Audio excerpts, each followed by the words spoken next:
What is there to say about a game so blisteringly beautiful it makes everything else look years behind? A game so carefully constructed that the environment design continues to surprise and delight. A game so heartfelt that even a side quest to open a door can bring you to tears. And it's a DLC.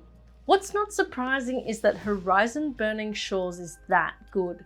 Horizon Forbidden West was one of my top games of 2022, and the DLC delivers huge progression for both Aloy's character and the future of Horizon's gameplay.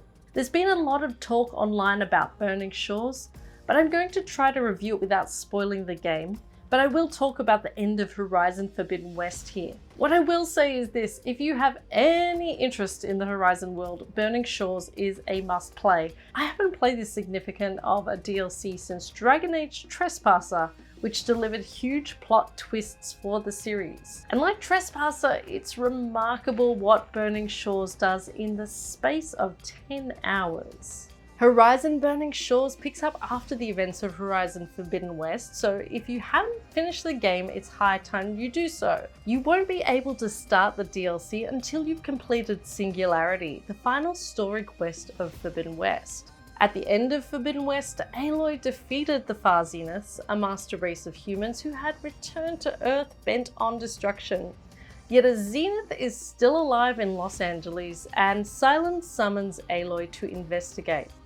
It doesn't help that this Zenith, Walter Londra, is a manipulative, moustache-twirling egotist. Where Forbidden West's villains were more cut and dry bad guys, Londra presents a more complex challenge. He's using his persuasive skills to manipulate the Quen, leaving Aloy in a fraught position as she attempts to stop Londra alongside her new Quen friend, Seika. Seika is similar to Aloy in many ways. She's a warrior turned outsider through her dedication to the truth. Together they must track down the Zenith and stop his nefarious plans.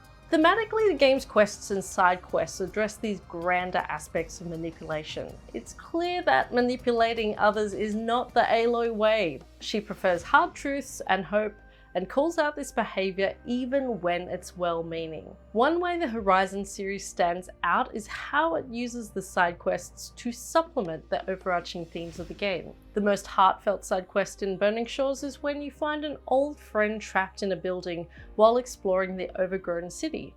It starts as a relic quest and ends in an unexpected place of compassion. As for the gameplay, Burning Shores ups the ante on many of the developments from Horizon Forbidden West. While the game's dynamic style of play hasn't changed, the final boss battle is the best in the series. I'd long thought that Horizon needed to draw from Shadow of the Colossus's gameplay, where a lone warrior climbs enormous beasts in order to defeat them.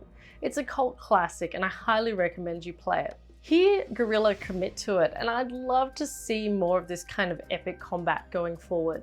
While there are still some of your favourite machines to conquer, yep, those metallic bastard kangaroos are back, Burning Shores brings several new machines to the table. Forget Frogger, the bile guts know how to spam status attacks and take a fair whack to get down. Not content to spray poison everywhere, they spawn sting spawns, these mosquito-like pests that go down in a hit, but can overcome Aloy in a swarm, especially when she's trying to fight something else at the same time.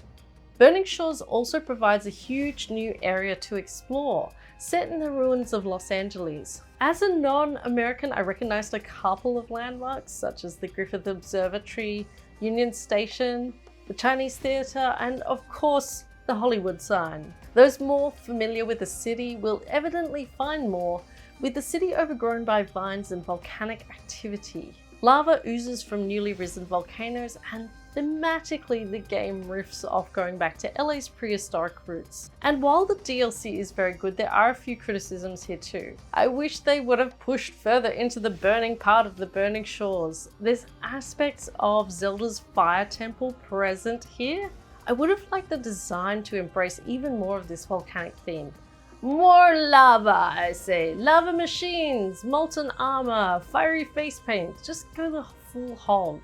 Another thing you could view as a criticism, although I just think it's a really strong directorial choice, is the lack of branching narrative. So you do have some significant choices here in Burning Shores, but the directors and the writers have made a choice here that you follow a fairly linear story for Aloy's narrative.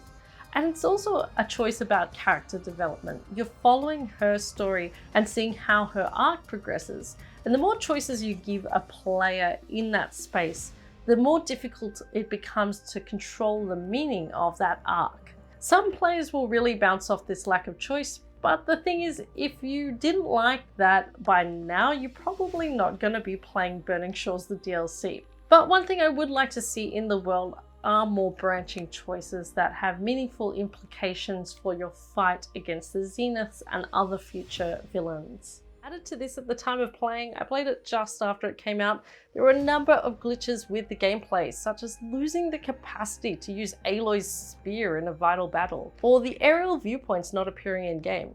I expect it will be fixed, but it was notable considering how bug-free Forbidden West appeared at the release. As for the future of the series, Guerrilla have announced a third Horizon game, and I'm glad because there is a lot we need to unpack from Burning Shores. But tragically, with the death of Lance Reddick, Horizon has lost one of its most important and interesting characters in Silence. The DLC is dedicated to his memory, and it's a blazing tribute in what heralds an exciting future for the Horizon series. I highly recommend you play this one, especially if you've finished Horizon Forbidden West.